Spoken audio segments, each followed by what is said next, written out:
Do you think avoiding taxes is illegal?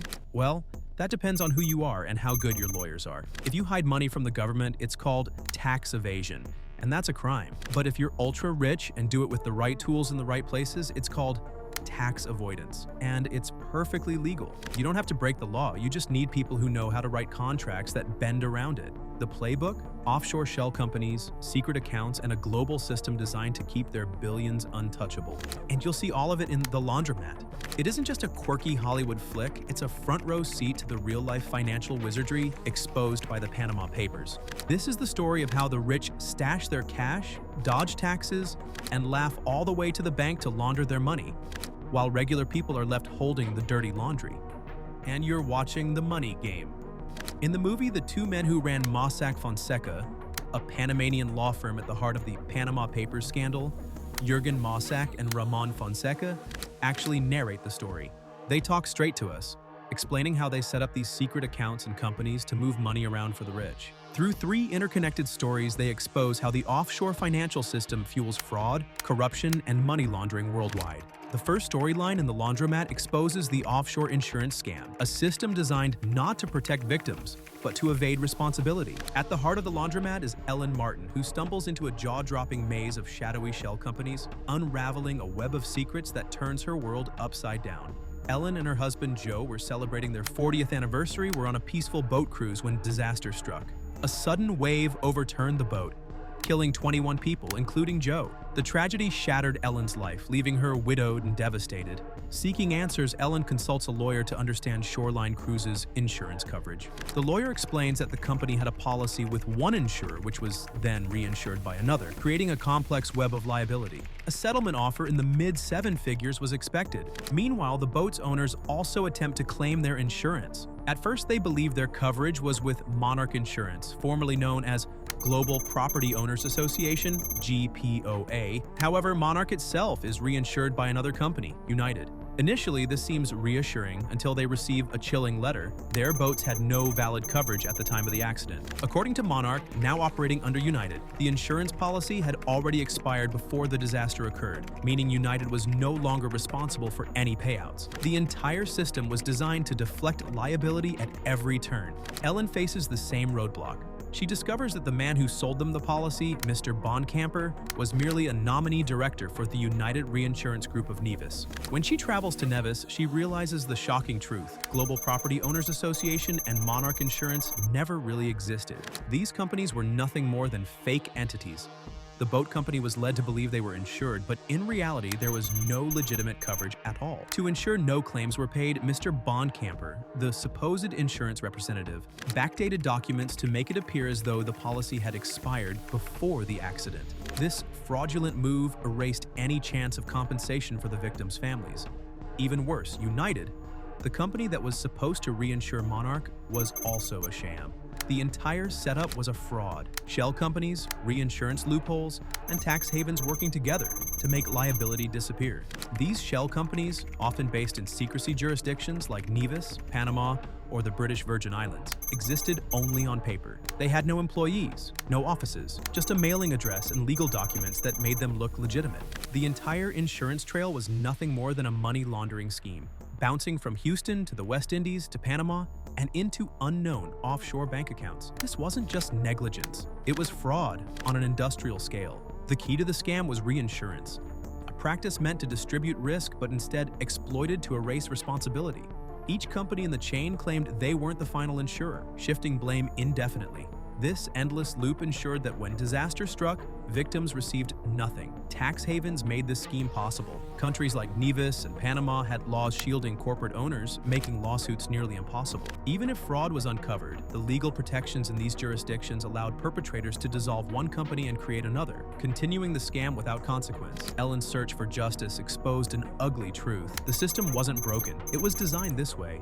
Offshore finance isn't just about avoiding taxes. It's a tool used by the powerful to hide wealth, exploit legal loopholes, and shield criminals from accountability. Later, when Ellen tries to buy the penthouse, hoping to see the corner where she and her late husband used to meet, she is informed that the unit has already been sold to Russians who paid in cash. However, the purchase wasn't made under their names. Instead, the property was bought by New Century Enterprises, a company that in turn was controlled by a trust. A trust is a financial structure designed to hold assets while obscuring their true ownership. The director of both New Century Enterprises and the trust is a woman named Mia Beltran. But there's more to the story. Mia Beltran is not just the director of this trust. She is listed as the director of numerous companies, all registered to the same law firm in Panama, Mossack Fonseca. On paper, she appears to be an incredibly powerful businesswoman, overseeing multiple firms, more than 25,000 of them.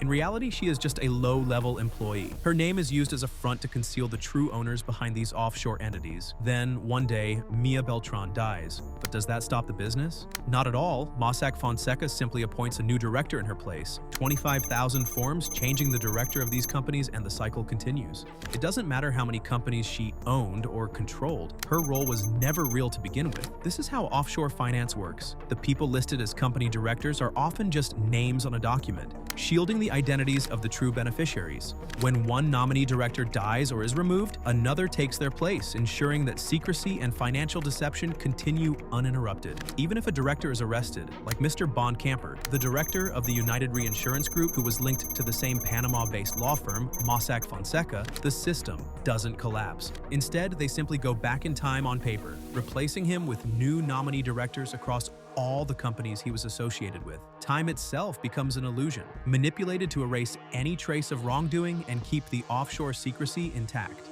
The second storyline follows an African billionaire who uses a fake investment company to deceive even his own daughter, all while shielding his vast wealth from taxes, creditors, and legal scrutiny. Mossack Fonseca assists Charles, an African billionaire who appears to be a legitimate businessman with a loving family. When his daughter Simone is about to graduate from university, he decides to create a trust for her. But everything changes when Simone uncovers a dark secret. Her best friend is having an affair with her father. To keep Simone silent, Charles offers her shares in an offshore investment company supposedly worth $20 million.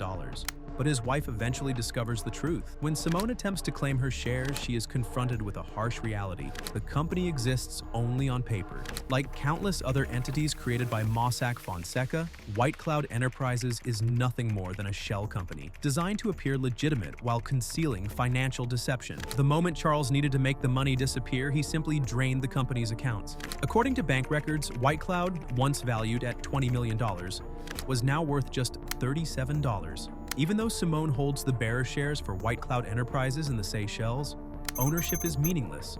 White Cloud is controlled by Jetstream Trust of Cyprus, which manages multiple companies, shifting assets through layers of offshore entities. In the end, Simone is left with nothing but worthless documents. This story reveals how the ultra-wealthy manipulate offshore structures, not just to hide wealth, but to commit fraud, launder money, and betray even their own families. The third story in the laundromat takes us to China, drawing inspiration from the real-life Wang Lijun incident and the murder of Neil Haywood. This storyline exposes how China's political elites exploit offshore shell companies, secret bank accounts, and financial intermediaries to launder money and move wealth abroad. It highlights the intersection of money laundering, bribery, and offshore finance. Neil Haywood, renamed Maywood in the film, serves as a financial middleman for wealthy Chinese officials, helping them launder money through complex financial structures. He assists in secretly transferring funds overseas to Russell Properties, a company registered in the British Virgin Islands. Maywood works closely with Gu Kailai, the wife of high-ranking politician Bo Xilai. Together, they negotiate a lucrative deal with businessman Xu Ming, who wants to build a plastics factory in Chongqing and is willing to pay handsomely for the opportunity. With Bo Xilai's political influence, the deal moves forward. However, tensions arise when Maywood demands a higher payment for his services and threatens to expose their secret financial dealings to Chinese authorities. Gu Kailai refuses to comply and ultimately murders him to silence the threat. This act triggers a massive political scandal, leading to Bo Xilai's arrest and downfall.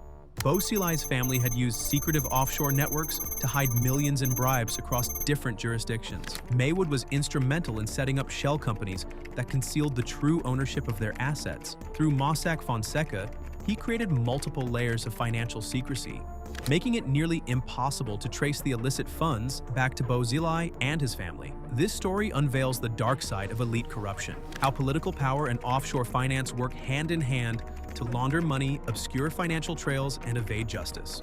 So where did today's tricks for money, business, and secrecy really begin? You might picture a shady offshore island full of pirates and hidden treasure, but the truth? It all started in Delaware, right here in the USA. Back in the late 19th century, Delaware was a small fry next to industrial beasts like New York and New Jersey. With a population of just 168,493 in 1890 and no big resources, it couldn't compete the old-fashioned way. So in 1899, it pulled a genius move, the General Corporation Law. This wasn't just a tweak, it was a full-on corporate makeover.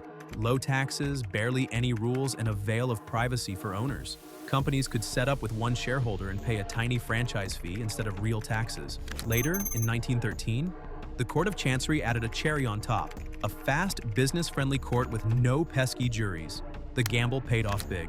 One spot, 1209 North Orange Street in Wilmington, became a corporate legend, hosting over 300,000 companies from Google to mysterious shells. In 2021, Delaware boasted 1.6 million active firms, dwarfing its 413,000 residents. Most don't even have an office, just a mailbox to cash in on the perks. By 2020, over 50% of the state's revenue came from these paper giants. Delaware didn't invent business, but it turned it into a shadowy, profit-churning machine. But if Delaware could do it, why couldn't Switzerland, Luxembourg, Hong Kong, or the British Virgin Islands? They did. These places took notes and built their own versions. Offshore havens with even tighter secrecy and sweeter tax deals. And yes, you're probably wondering, is this legal? Absolutely. It's not just allowed, it's by design, perfectly within the rules they wrote for themselves.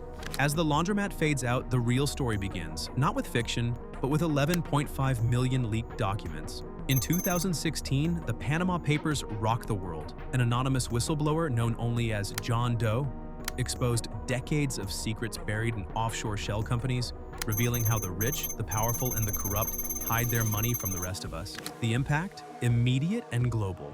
Iceland's prime minister resigned after mass protests. Pakistan's Nawaz Sharif was disqualified by the Supreme Court over hidden assets. Close associates of Vladimir Putin were linked to $2 billion in offshore transactions, and over 150 investigations across 79 countries were launched. By 2021, governments had recovered $1.36 billion in unpaid taxes, according to the OECD. But that was just a drop in the offshore ocean. The firm at the center, Mossack Fonseca, collapsed under scrutiny. Its founders were arrested, spent just 3 months in jail, and the firm officially shut down in 2018. But most of their clients, they walked away untouched.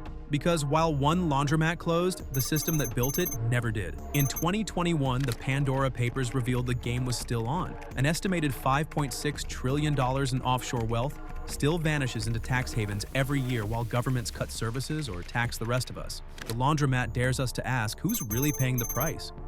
The rich keep washing their money, and we're left with the dirty laundry. Unless we rewrite the rules they've dodged for decades. Money never sleeps on Wall Street, and neither does on our channel. Watch all the mind-blowing Wall Street stories and explore intriguing money movies, all here in one place.